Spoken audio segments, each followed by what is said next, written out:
Welcome, everybody, to another Marketing Momentum with Charles and Deborah. Hi, Charles. Hi, Deb. Hi, everybody.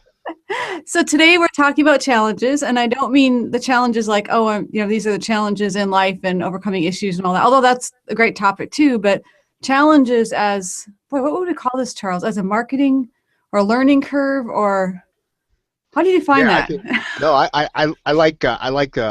I like learning curve. I mean, redefined. Exactly. And we just watched a video. This is like insert video. So anyone watching live, you'll see it on the post production.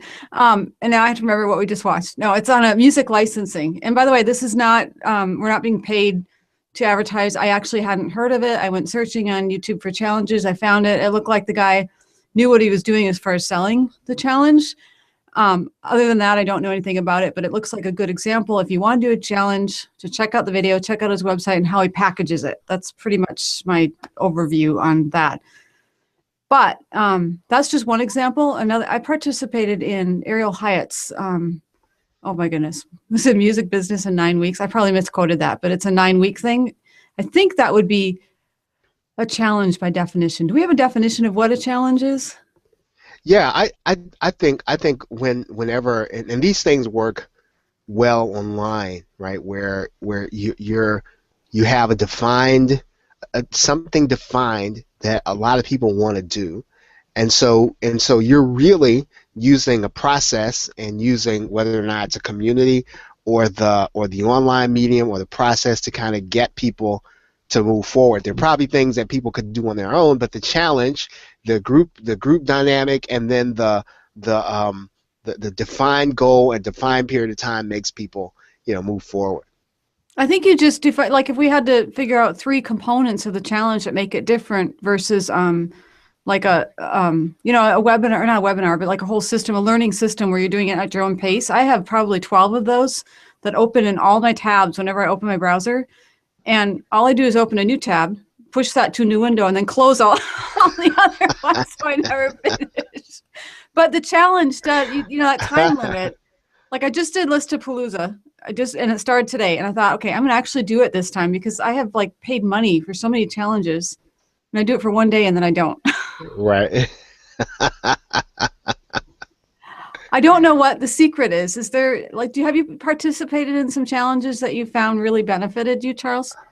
I am even well from a business perspective. Yeah, I have, um, and I think that it I guess there are a couple of things. Number one, it's got to be, this is really kind of nebulous, but it's got to be the right time. So the challenge has got to be, it's got to be at the point at which I think where you sort of have to do it because if you don't do it, then something is not so good is going to happen, or you're tired or something, or that doing it really is going to give you something uh, bigger than the actual result at the end. So in other words, yes, the challenge is to finish X, but that X is going to give you something that you need. So you're like really motivated more so than you would be if it was just a regular challenge that you paid for. That makes Right. So sense. so no, that didn't answer your question. But did I ever do one? Have I ever finished one? I'm trying to really think.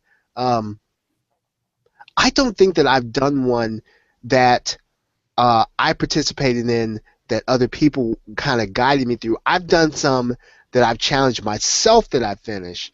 Um, those have been the best, and when I can kind of get other people to be into it and kind of know about what it is I'm supposed to be doing. And I'd say that has been the motivating factor for me is letting other people kind of know, and people, I hate Like saying accountability? accountability, but it's got to be done. It's got to kind of be done right. You got to kind of have the right people holding you accountable. Okay. And now I interviewed Preston Odenbrett. I think you know him from a couple of groups that we're in. Yeah. And that was like a year ago. And he was part of a 90-day video challenge. And I'm pretty sure, I should know because I interviewed him, but I think that that was his own challenge. I don't think it was another group. So when I'm listening to Charles describe this, I'm thinking of this. And Preston held himself to it, kept posting these, they were short videos. And honestly, I remember Preston before his own video challenge and then after 90 days, and he really actually was improving on lighting, presentation, everything. So it Right. worked for him. Right. but he held himself to that, and the accountability factor. He got other people, including me. Now, I have to say, it's not like I'm sorry, Preston, I wasn't checking all 90, but I mean, you get enough people kind of knowing you're doing it, and there's kind of a built-in support group. Yep, yep, yeah, and I think that when you have something that you don't have to do, and in the case that everybody who's doing stuff online, unfortunately, we all know we ought to be marketing ourselves, but we don't do the things that are necessary because it's easier to produce something, right? Whenever you're creative, it's easier to go into the studio. It's easier to go and produce something. It's hard to do the stuff like I have to do a video to market myself, or I have to go out and I've got to contact these 10 people, knowing that 9 of them are going to say no to me, 9 of them are going to say heck no, as opposed to really putting something together that's going to be something that you actually sell. Now, I've actually had the other challenge, right? Because I mean, I've actually been able to go places. I've been able to organize my own events to speak, and then I've shown up there and I've gotten there, and sometimes I've gotten there and people say, "Wow, that's really great. Do you have anything else?" And sometimes I haven't been good about having the thing to give them. So I guess there's a balance between the two. But if there's any one thing that I think most people it comes natural not to do, it's to put themselves out there to market themselves. I would agree. I'm curious, and I haven't done any study, like the percentage of how many people. Like I know somebody on the Social Cafe team. In fact, I'll just say because he's really good at it. Con Sweeney, he says I love cold calling, and I was like, did you say I love cold calling? Right, I was like, right. go for it, because I personally don't like cold calling at all. But I don't know if he's the exception. I don't like the rejection. So yeah, I'm not up there with the. Yeah, now I have this I have this struggle with with my own daughter, and I feel it acutely. She's got a studio. She understands that. Yeah, I mean, she can play and produce videos because that's production is easy, right? That comes easy, and even putting it out there is probably not all that hard, but going through the steps of, okay, you know what, I have to either put those videos out there to be seen, then I've got to go put business cards in this place, I got to be telling people in my neighborhood about that part of it. First of all, I think knowing what to do before you know it's going to work, that part's hard. And then 2, knowing enough to do it every day until it actually works. So at some point you kind of think, this sucks, this isn't working, and then you stop. and typically it's the people who do it the 800th time, right? And then that's the thing that kind of puts them over the top. And how many times have we heard all the stories about musicians that are on YouTube? They do a gazillion videos, most of them bad, and then it's the 750th, 57th video that some weird dude sees, and they say, "Oh my goodness, I've got to have this person," and then that's the thing that they end up seeing. And so part of it is, especially in the marketing end, is to be like, is to keep doing something, not necessarily knowing that the outcome is really going to work.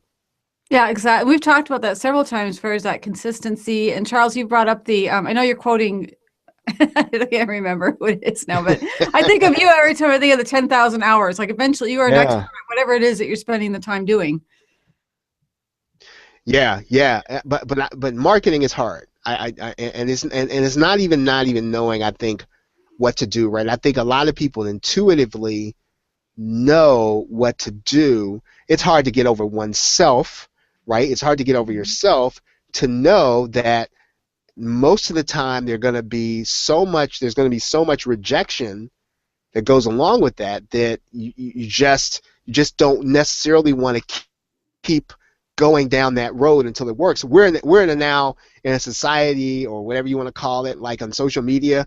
Like on social media, everything works all the time, right? If you look at people's Facebook page, oh my goodness, I said I was going to just put a tagline of the Facebook that's called "I'm awesome." Like, Facebook, welcome to Facebook, I'm awesome. Because that's really what you're supposed to be. And so you show up and you think everything you're supposed to be doing is supposed to be awesome right now, and even if it's rejection, it's supposed to be awesome. When really, especially when you're trying to get yourself out there and you're at the beginning and you're getting started, I mean, you probably suck at a little point at some point, Mm-hmm. and then it takes a long time, even when you get good, to be consistent about getting in front of people, because lots of people just don't really care until somebody else who is, the king of something says you're cool. Exactly. And that reminded me of I'm going to make sure I don't say names because I know that people know who I'm talking about, but a good friend of mine, well respected, she's a dear, but again, I'm not saying her name in case it connects, but she recommended, I was looking at more places to write, and I was like, hey, do we have any, contacts, any ins? Because that a lot of these places are just inundated with all these requests to write, and basically how you do it is you network, right? So Yep. she says, oh, contact my friend, name, insert name at insert very popular place, and let her know that I sent you over there. So I said, sure, I'll go do that. I sent an email, and I'm granted, I'm probably more sensitive. Like if you had to do that 50, if all of us are kind of at that middle point as far as not liking rejection, I might be a little bit Right. more sensitive than I'm supposed to be. I acknowledge that's one of the areas that's difficult, but it was such a cold kind of slap in the face response. Like, this is not how you contact me. And I was like, whoa, sorry. It's like, I didn't mean to break rules that I don't know, but when you Right. have a mutual friend recommend that you contact this friend, it was just like, actually at that point, I felt so like the stinging literally on my cheek that I no longer wanted to write for, for the blog. It's like, if this Right. is how we Right. treat people, never Right. mind. Right.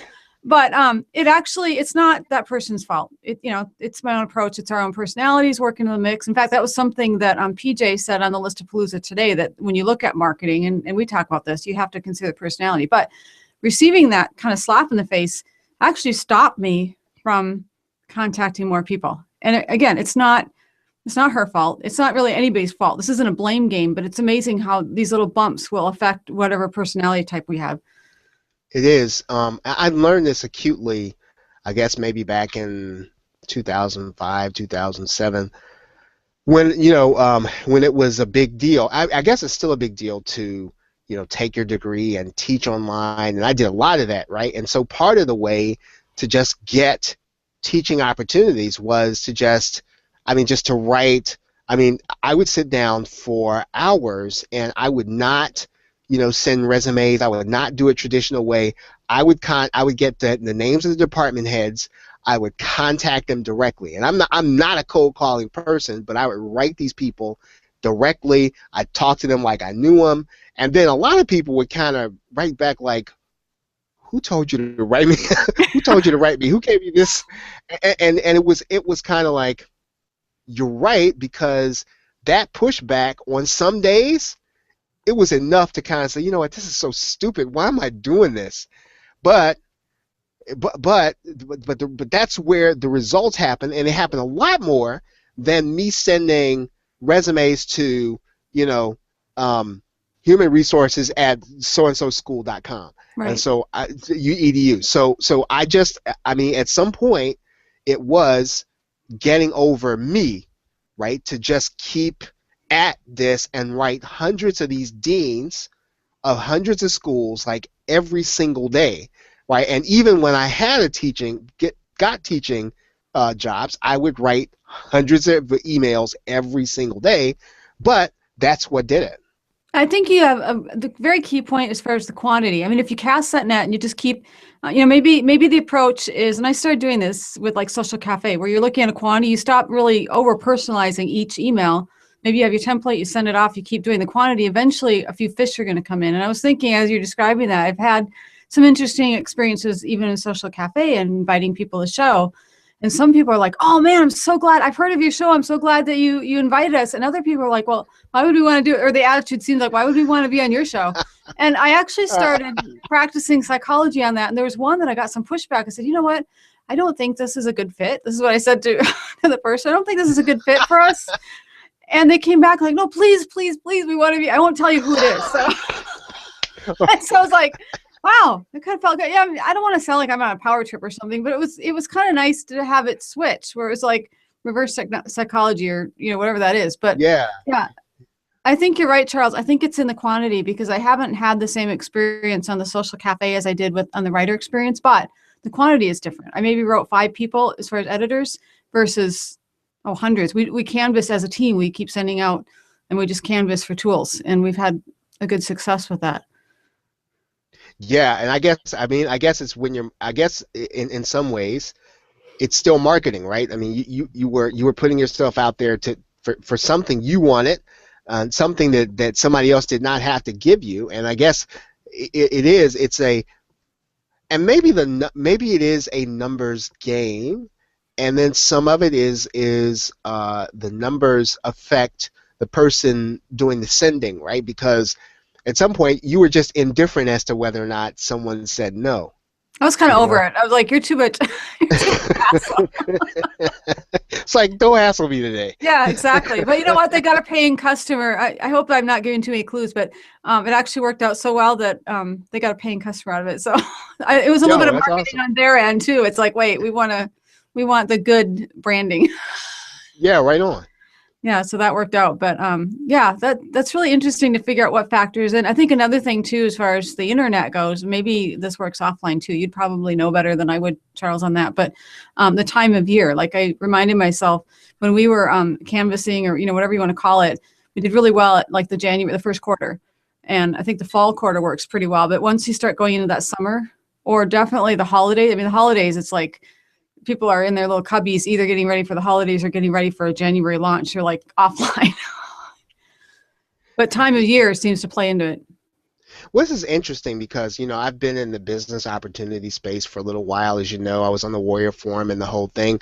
And depending on how people look at how people make money online, again, I don't knock anybody's hustle. So when I talk about the fact that, guys who were into earning money with AdSense, they would build hundreds of sites and they would say, well, I know that, I don't know, a dozen of them aren't going to make any money. They aren't going to make any money at all. I'm not going to get any traffic for them, but I keep building them and I keep building them because I find the right places to put them, and most of them are going to work, but I can't stop to think about whether or not this is not going to work. I've got to keep building them. And these were guys who would basically build an entire income for themselves online. And I guess some of the cases are still people who have probably devoted all their time into doing YouTube videos, right? And so they're earning their living on YouTube videos.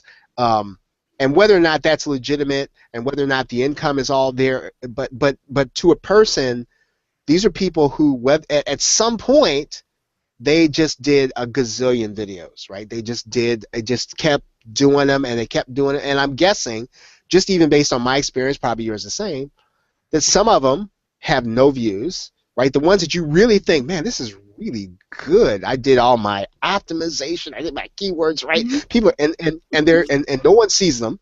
And then people that do see them, they thumbs down them. And then, it's just a disaster and a wipeout. And then the one that you just kind of threw together, right, just to be doing, everybody Yep. loves it, and so it's still, though, it's not something that I've really kept up with. I mean, I've got a bunch of stuff out there, doing that.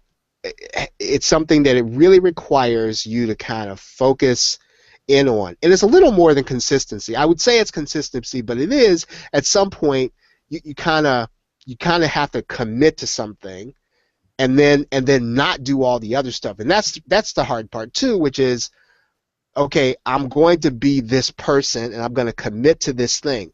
Well, can I do these other two things just in case this thing does not work out? I don't know if that doesn't seem to work. Well, then you get distracted. I know it's difficult too because, a lot of my passion is involved in doing these videos, these hangouts, these interviews and things like that. But actually, a lot of the income comes from my writing. And I turn that, but it's like, okay, do I go spend the time going and doing a free interview for someone, or do I go do the writing? And they're going to take time from each other. So it's like, what do you do? And the other thing too is having that overall strategy. You know how this goes, Charles, where you're looking at the immediate income, but you're also looking at building something that probably will give a better income 8 months from now. Right. But it's going to take some time to build that up. And I keep reminding myself, you got to keep doing this thing that's going to build up, because eventually you can be drinking the Mai Tais on the beach. Actually, I don't know if I like Mai Tais. I don't know if I've had a Mai Tai. Well, somebody will serve them to you, right? Yes, Wherever there we you go. are. There we go. Exactly. So we're going to sum this up for challenges. I keep thinking it really depends on the personality, but do you think it's easier for people to go find a challenge to participate in? Like, okay, let's say a free challenge to try it out. And then after they do that, create their own? Or do you think it's better that they create something that they're really passionate about and then look for maybe family and friends to help support them?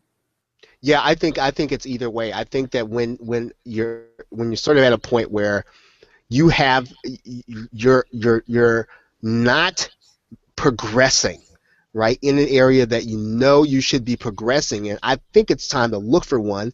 And if one does not exist where you've got the kind of people that can hold you accountable, is to create one, right? Because we all have those periods where we know what we should be doing in order to, as you said, whether it's the big strategy or it's the little strategy, we know what we ought to be doing every day, but we're not doing it. I think that's the time when you have to create that artificial accountability of a challenge. That makes a lot of sense. And something I remember it was something that you said that reminded me of. Now I can't quote you, Charles, because it kind of went in and went out. But I will give credit because it was something you said. But the timing. The timing is everything. Like this list of Palooza. I'd heard of this before. I knew, and I try to remember PJ's last name, but realprosperityinc.com. I'll have to put it in our video so we can give credit. But I'd heard of Listapalooza, so it already had the background on that one. But you're right as far as the timing. It was like I have to get down to business and work on my list. And all of a sudden I get this email that Listapalooza is starting up. And I think one of the best things that she said, and this was day one, that really stuck with me, was that they're not, what is it? And I'm going to misquote this, but she's not aiming for perfection. Maybe she called it persistence. But it was the idea that if you're going along participating in this case, Listapalooza, and something happens and you don't participate for a week, don't give up on it. Just jump back on the horse and keep going.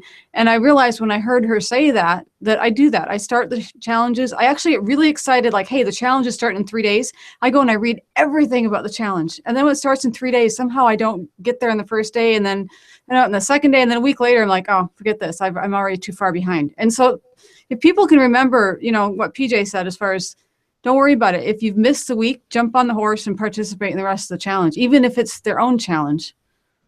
Yeah, and not even not be afraid to issue your own challenge and take other people's money. And I think sometimes for some people, that's enough to motivate you to do what you're supposed to do. If you got to lead a challenge, you've got to be the example. Doing the challenge and then actually monetizing the challenge by saying, okay, participate with me, this is what it'll cost, put the materials together. Sometimes for some people, being that leader and being that person, that's enough to motivate them to go forward. So that's another alternative. That is great. That's like, we could list this, but like 4 different ways for his challenge. And you know what? You just reminded me how I put together Hangout Queen. I put together, and in fact, I think you inspired that too. And because remember way back when we were talking and all these different suggestions, I had like 8 people. They didn't log in every day because I think, and I get that. I mean, I'm just describing how I don't log in on challenges. And it wasn't exactly a challenge. It was a 30-day like course, if you will. Maybe I should have called it a challenge. But you're right, Charles, because I was the leader, I didn't have the coursework done. I was developing it per day. But every night before the next day, I made sure everything was done. And sent out the email. So even if no one participated, it held me accountable. And in 30 days, I had probably a too large of a course. It probably should have been 4 courses, but it worked. I stuck to, when I was the leader of it, I really hold myself accountable to other people. You're right, Charles, that maybe that's the key for some personality types. If you're like that, maybe that's the way you need to do it. Mm-hmm. Wow, you're so smart. Ah. I love it. Okay, yes. I want everybody. You got to say that to people, so everybody else can hear it now. Yeah. I'll snip this and put it on Facebook. Charles is so smart. Oh, yes. Exactly. No, I got that covered. Okay, excellent. Well, thank you, Charles. This has been another engaging and encouraging conversation. I say this too much, but I love chatting with you and also sharing this with other people. So hopefully it. What's our little caption as far as motivating the marketing momentum that is within you? There we go. Yeah, right on. Exactly. So hey, thanks, Deb. Thank you. And we'll see all of you same time, same place next week. Bye, everybody.